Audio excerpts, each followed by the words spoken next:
Good morning, good afternoon, good evening, everyone. My name is Nate, and welcome back to another weather forecast discussion, this time from March 18th, 2023. Now, I know I said in February that severe weather season was going to come a little bit early. It's been a half a month.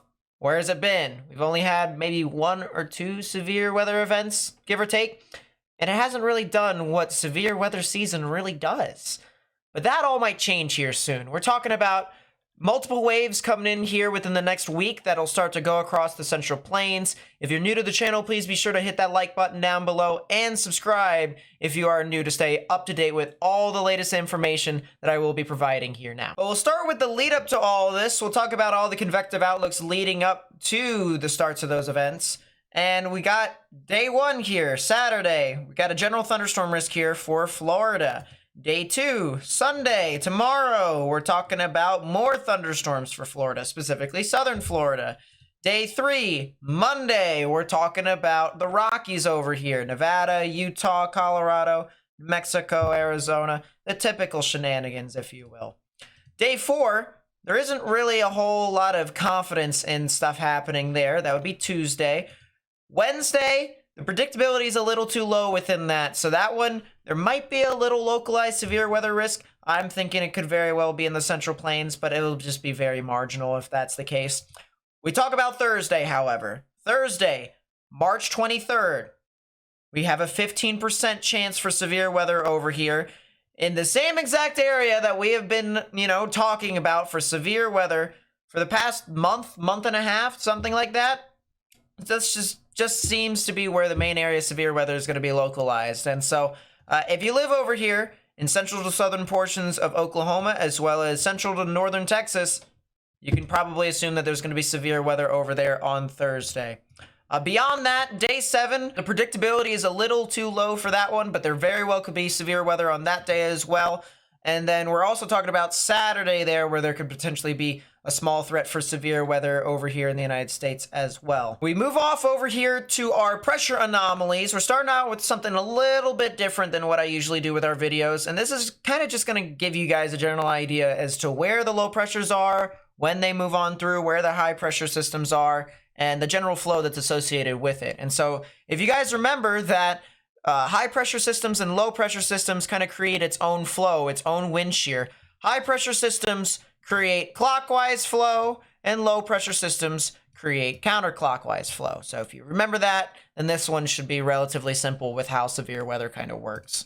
So let's move on through. We see that a high pressure system develops over the southeastern United States, and that's usually in this instance because it is following behind a low pressure system, and that is exactly what just happened. We had a big low pressure system that moved on through, and its lagging front is kind of bringing in a lot of cold air behind it. So if you remember, once again, this spins counterclockwise, so you have a lot of cold air coming in behind it, and then the dual flow of the high pressure system spinning clockwise creates a lot of cold air that's going to come in here from Canada. So expect the temperatures over the next few days to be kind of cool across the board in the United States. But as this moves on through, you can see our high pressure system start to shift further and further east. And now we're faced into a situation to where here is your clockwise flow, and we have a new low pressure system that's over here. This is creating its own counterclockwise flow. And so as this continues to develop and shift further and further east, you can kind of assume that this is going to create a lot of southerly flow, a lot of winds coming from the south towards the north, heading straight towards the convergence area between this high and this low. And this is where your winds start to amplify and bring in a lot of this moisture here in the Gulf of Mexico. So we're talking about here sometime around Wednesday is when we can start to see stuff really start to get animated. Maybe Tuesday a little bit earlier than that, to where things start to kind of clear out. But the good news about this is that this event in particular, this low pressure system that moves on through from Tuesday into Wednesday, isn't really expected to do too much. This is kind of a setup, a setup man, if you will, for what will happen after it. This is going to kind of clear out a lot of that cold air, make the environment a little bit warmer. That way, severe weather can kind of follow in behind it. And that is exactly what it does. You take a look at Wednesday, and now we're talking Thursday. There's your new low pressure system. Starts to form over here across Kansas. and you still see that we have a bit of our high pressure system that sits over here across Bermuda all the way down into Florida. This is going to continue to create our clockwise flow. So we still have a lot of moisture and a lot of warm air coming from the Gulf of Mexico and surging further north. So this is going to kind of be its constant moisture supply to kind of really continue with this event. And you see here, by Thursday and Friday, look at this. Boom. Big low pressure system that forms out right here. This is your first event. This is your first severe weather event that is going to occur. This is going to be across the southern plains. As this shifts on through Friday into Saturday, I want you guys to pay attention to this very closely. So Thursday and Friday into Saturday, we will have more than likely a second day of severe weather from the same low pressure system, and it will more than likely be situated somewhere on the eastern portions of the Ozarks, the Ohio River Valley, into the northern deep south. If you live within those areas, I would watch out for this severe weather because it looks like this low pressure system is going to be intensifying as it moves on through. And of course, with intensifying low pressures come with enhanced vorticity. So something to note there as well as this continues to shift off. Now, as this goes from Friday into Saturday morning, you can see the low pressure system begins to intensify even further. So maybe some winter weather activity over here in Quebec and Ontario, but a lot of enhanced wind. We're probably going to see a lot of very strong wind gusts around this low pressure system, meaning that anywhere in these dark blues or further closer to the low pressure system is probably going to see wind gusts in upwards of about 25 to 30, maybe 45 miles per hour is possible within some areas. And I can't even rule out something higher, but we're just a little far out for me to say specifically. So something to note there within that. But I said there's multiple waves of severe weather coming, and within the next 36 hours of that, boom, we got our next system that's going to move on through here on Sunday. And there's our next little low pressure system, albeit weaker.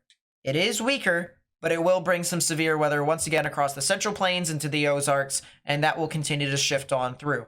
Now, something else that I want to add as well, because as we head off into Monday, there is a slight chance for severe weather over here in the mid-Atlantic into the southern northeast.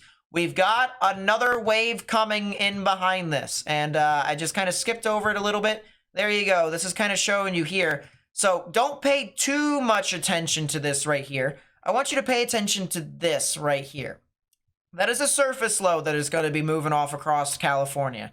And this entire area of our low pressure anomaly here in this blue is all kind of mixed together. And so this right here, this entire wave is going to be another setup for severe weather coming in on Tuesday into Wednesday around the 28th. So the end of March, we're talking the end of March here, to where a third wave of severe weather within the span of a week is going to be moving on through the Central Plains. So I'm telling you guys right now, severe weather is going to be relatively active as we continue to get towards the end of this month. We'll show you here with the wind shear. This is our 500 millibar jet stream, which is about 6 kilometers above ground level. And once again, this is just kind of to show you as to where our jet stream is, how strong it is, and stuff like that. And so as we play this out, you can see this is where our low pressure system was. You can see our big counterclockwise flow associated with that. Usually low pressure systems create a lot of wind shear. And as this plays out, we'll move off over here towards Sunday, Monday, and Tuesday. You can see on the 21st on Tuesday, this is where stuff starts to get a little bit more enhanced with the wind shear. On Monday into Tuesday, I am fully expecting some form of precipitation to start to move off through into the southern portions of California, into Baja California, in Mexico. All of those areas over there potentially could see an abundance of precipitation, and we could be talking about some flash flooding, maybe even a spin up or two. All right, the environment is somewhat favorable, just not to the enhanced levels of what it would be in the Central Plains, but it's always a possibility. So we got to always mention that. But yes, there is going to be another atmospheric river that's going to move on through, another big low pressure system that is going to really surge on through. But the other thing to be associated with this, we mentioned this is our low pressure system. It's creating a lot of strong wind shear here. Note the high pressure system right there. You see this? This is creating clockwise flow. You see how far north this high pressure system is? Especially if it moves off further northeast like this. If it's somewhere within this area, this high pressure system, we're probably going to get a strong severe weather setup to move on through. So I want you guys to keep looking at that high pressure system as this continues to move about, and as we continue to show the jet stream. So watch this. Thursday into Friday, we have our high pressure system not very far north, but it is over into Florida, so we could see an enhanced level of severe weather threat across the central portions of the United States. Now, enhanced in this case is going to be a little bit of a loose term, all right? Because the enhanced word for the Storm Prediction Center is straight up in the middle, all right? So they use it as a level 3 out of 5 on the severe weather scale, and it's a middle ground play. It's a bit, essentially saying, it could be strong, but it also could not. And that's exactly how I'm going to use this in this instance. It could be strong, but it also could not. And we're just going to have to see within the next couple of days what the models tend to show with this event as we get closer and closer towards Thursday and Friday, the 23rd and the 24th. So just something to note, strong wind shear. But then as we get on into Friday, all right, note Friday, look at this here, guys. We start to see a lot more enhanced wind shear here within this environment. We also see our high pressure system continues to be located over the areas of Florida. And this is a little bit more of a neutrally tilted trough, maybe even a little bit negatively tilted. That could probably be a pretty strong severe weather event that could move on through at the end of next week. So watch out for that. We'll definitely have to note if there's any changes with the models in that one. We'll move on through into Sunday's event. And legit, Sunday's event is just this little thing right here. Yeah, it's not anything too special. It's a shortwave trough that's going to move on through. Is it really going to do a whole lot? Probably not. It might create a localized severe threat. And of course, I can't even say a lot of specifics because once again, we're too far out. We're going to have to see how this progresses as we get closer and closer towards the actual day of the event. But localized area for severe weather is possible, and we do have a shortwave trough that's moving there. So something to note, Central Plains into the Ozarks on Sunday could definitely be something to watch out for. Then we're going to get to Tuesday. Look at that, guys. There's your surface low that I was talking about. I said don't pay attention to all that stuff over there. I really mean it. Don't pay attention to that stuff that was over there with that with the anomalies. Don't pay attention to that. Pay attention to what's happening over here near California. This is where your surface low is at. We've got a pretty strong low pressure system, but note our high pressure system. All right. See how far south it is compared to what the other storm was, that Thursday and Friday storm. So what would that mean in this instance? Well, unless if this high pressure system starts moving off further north, this probably could be a pretty strong wind event that could move on through rather than a tornado threat. But I'm going to say this because it's a broken record. We're a little far out to say, so all I am going to say is that there's going to be severe weather on Thursday and Friday. There's going to be severe weather on Sunday, and then there very well could be severe weather on the following Tuesday or Wednesday. All right, so over the next week to week and a half, we're probably going to see severe weather start to ramp up here across the central portions of the United States. To further emphasize that point, all right, and I'll be very brief with this because I feel like I've already made my point relatively clear, but I always like to add extra levels of evidence to kind of supply this. We're looking at the dew points here. This gives us our moisture content essentially within an environment, and you can see that as of right now, it's very dry. A lot of that cold, dry air is starting to surge on through because of the high pressure system that we mentioned earlier on in the video. And as this continues to move about, we'll start to get on towards Tuesday and then even Wednesday. You remember that first low pressure system that was moving on through that I said wouldn't be very significant? Well, there it is in the Central Plains. The atmosphere is a little bit moist, not entirely moist like a typical severe weather event, but it kind of is a little bit of a setup, man, as I mentioned before. And the dew points get up to about 40, maybe 50 degrees, so maybe a little bit of a cold core event could happen over there. Marginal level severe weather, all right? But as I said, that sets up for what will eventually transpire over in towards Thursday. Look at all that moisture content over there. Thursday, we got a lot of very rich and moist dew points across the board in the central and southern plains, 60s to 70s across the board in that area. And you can even see that warm front that extends all the way over into the Great Lakes. Look at that expansive warm front across that area. Shows that there is an expansive warm sector here, big time moisture across the board, and that will continue to play out into Friday night as well. The moisture continues to sit there. Multi-day severe weather day, potentially at the end of the week. And that will kind of just exhaust a lot of that. A lot of that moisture just gets used up by that one low pressure system.